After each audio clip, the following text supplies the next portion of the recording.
everyone. Thank you so much for joining us for our Q&A for the film Rickshaw Girl and our three incredible guests. I want to reintroduce the director, Amitabh Reza, the film's star, Novera Rahman, and the film's producer, Eric Adams. Thank you all so much for being with us, coming from as far as Bangladesh. We are so thrilled that you are all here to talk with us today about this amazing film, which I'm such a big fan of.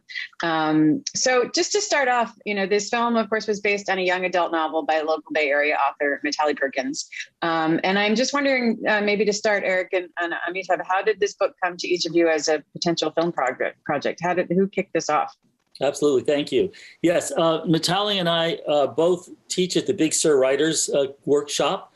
So we got to know each other through the years. And she had, of course, written this wonderful middle grade book. I read it. And at the same time, I was in Bangladesh, actually just on a vacation, visiting some relatives where I had the opportunity to meet Amitabh. And we were so taken by Bangladesh and by Amitabh.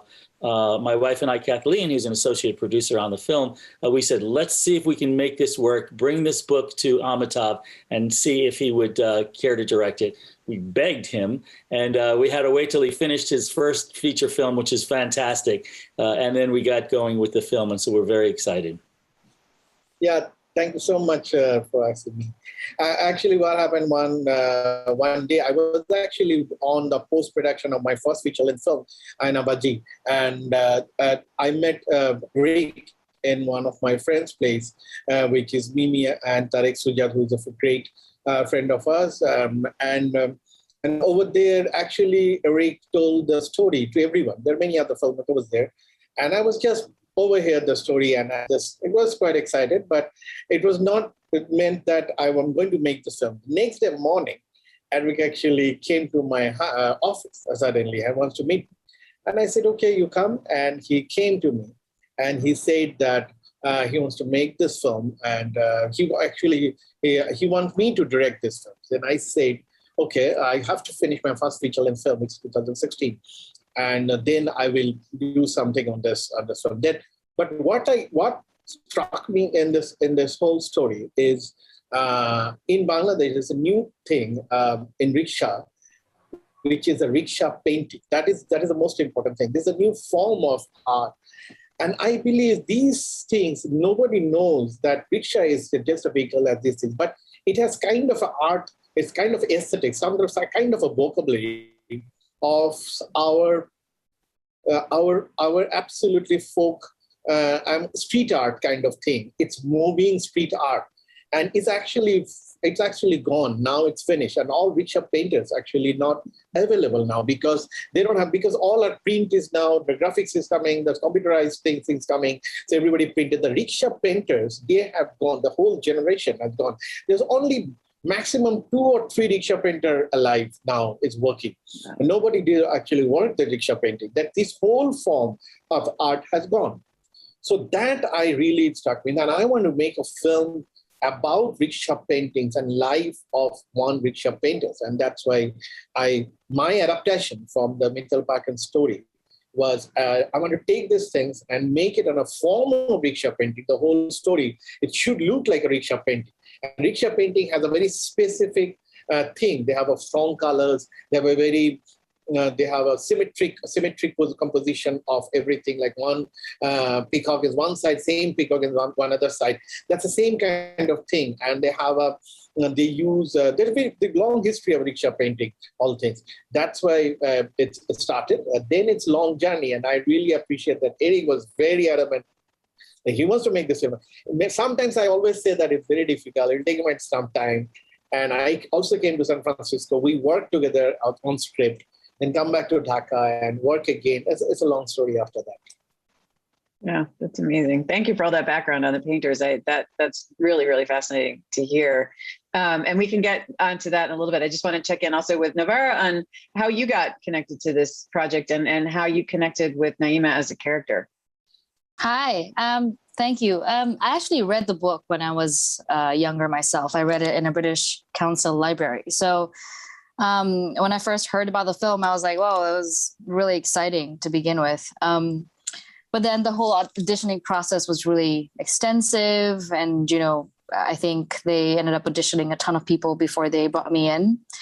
Yeah, I was super excited because, you know, a character like this doesn't really come to you often, right? Like, it's a story of a village girl really doing anything that she can for her family. So yeah, I jumped right in, was very excited from the start. And as far as connecting to Naima, I think South Asian women are we are taught to do anything and everything we can for our families. And I think that's what I really wanted to bring out. Thank you for that. So Amitabh, you're a highly acclaimed director in Bangladesh. It's no surprise that Eric came to you with this film, but your work is, probably not as well known here in the US and also skewed more towards, dramas, crime stories, thrillers. So was it a difficult transition to be doing more of a, young adult story? And did that change your experience as a director and how you approached it?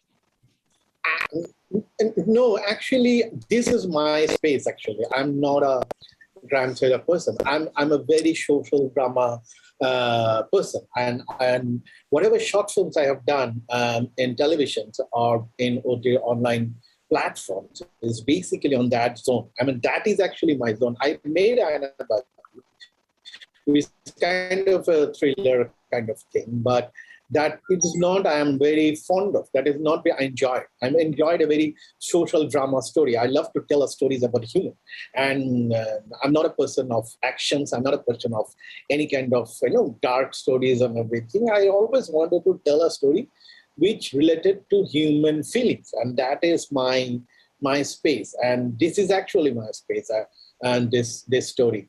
And I want to make film on that genre more. And I enjoy this kind of genre more than any kind of thriller or any kind of superstitious tension on this film. If it is, and this film has it doesn't have any antagonist as such. It's a city's antagonist. This our life is antagonist. It's any cosmopolitan, any metropolitan city is kind of an antagonist for me. And that is what I want to tell. It's not a human antagonist. So there are so many characters in there. There's Moriam, that is other characters.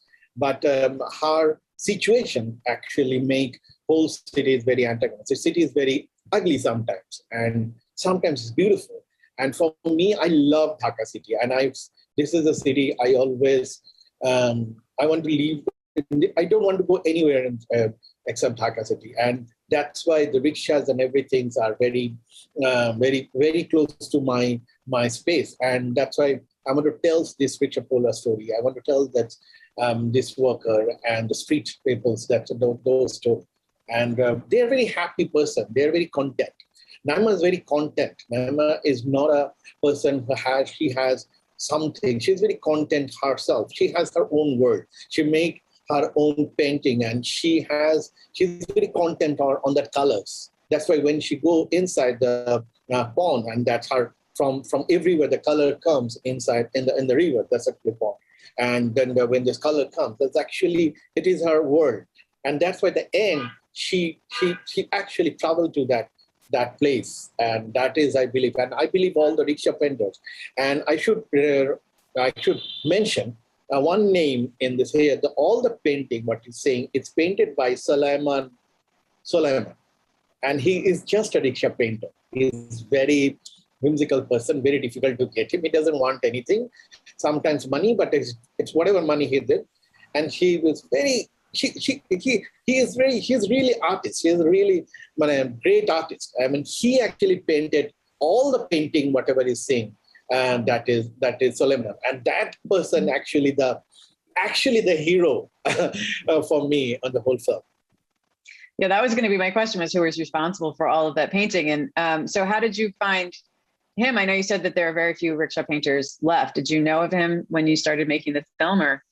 We actually researched at least 6 months on rickshaw paintings. I've gone to all the rickshaw painters, and I met most of the rickshaw painters. I went to their house. They're very poor now. They're very, very poor now because they don't have work. They don't have much work. So they're very, very poor. They're very, very poor condition. So I met all of them. And then I found this guy is unique. His stroke is very, and Naima can Naima is also a painter. And that's why I casted Naima, because originally she is a painter. So she also paints. So Naima knows how beautiful is Suleiman stroke. I mean, how beautifully he draws all the lines and everything. I will tell Naima to tell about because he and Naima actually painted together all the time, all the backgrounds and everything. So. Yeah, working with Suleiman Bhai was incredible. He's a real artist. He's a genius at work. Also, one thing that I want to point out is that all the paintings, they're kind of inspired by folk Bengali motifs, right? So you could actually go into these paintings and, read the mythology of this country, things that we actually talk about, the things that we feel. A lot of Bengali rickshaw art is inspired by Bengali cinema. So this man, as an artist, he really delves into all of that. And I'm not even going to talk about, how good he is at painting, because you see it in the film. Every single stroke is just immaculate. And the way he just moves his hand, it was just, I sat down with him and I tried to learn as much as I could to emulate how he paints. But yeah, he's an actual genius, and a lot of the film's success is owed to him and to his paintings. Yeah. Yeah, no, just the colors and the spirit that you get from the artwork is really what makes this film just feel so special. So how then did you decide on the animated elements of how to bring those to life in an animated form and still retain, the artwork that he had created? I think what we wanted to do is we really wanted to get inside Naima's mind. So many people on Earth, and this is, I think, the subtext of this whole movie, so many people on Earth are unbelievably creative and bright and intelligent. And what they don't have is the opportunity to express it. And this is a story about one girl who had the opportunity to express it. She found a transcendental way to deal with the dark grays and browns of her world by living in a world of color. So automatically we thought, well, how do you express that type of intelligence and creativity? And animation, of course, felt just so perfect because we're in cinema. This is a visual language here, and so if you notice throughout the movie, if you just watched it, there are just little hints of moving animation throughout the film, and it's almost like her just trying to bust out with these colors. And at the end, when she gets the terrible news, of her father's death, all of a sudden, that ability to understand colors and her creativity becomes the path to help her deal with her grieving and enter into a new world where she now can finally be fully realized as a human being. Yeah, I would say one of the things that I really love about the film is the balance of humor and joy with, the very real hardships of, poverty and exploitation and the challenges that Naima has to face and her family has to face. And so I'm wondering, how, just if you could talk a little bit about how you found that balance. I mean, what you described about the animation, but if there are other ways that you sort of were really, attentive to that in the creation of the story and Novera and your, portrayal of Naima. Yeah, so that's really interesting because Naima is, as a person, she's a very cheerful, happy person. And at the beginning of the film, she's sort of a little bit naive about how the world works, right? And as she goes into Dhaka and she's, she gets in all sorts of troubles, she kind of grows through it. So yeah, I think that's where the balance is really nice, because Naima herself, she's a very hopeful young girl and nothing can really, defeat her. And that's where the fun and the seriousness kind of balances each other off. And, people who's just seen the film, Naima wins at the end. You can't beat her, you can't beat her hope, and you can't beat the future that she dreams of. So even if her dad dies, she kind of, she still deals with it. She comes out on top and she still becomes an artist. So yeah, I think that's where the film really has a good balance between, reality and what Naima wants to be. Yeah.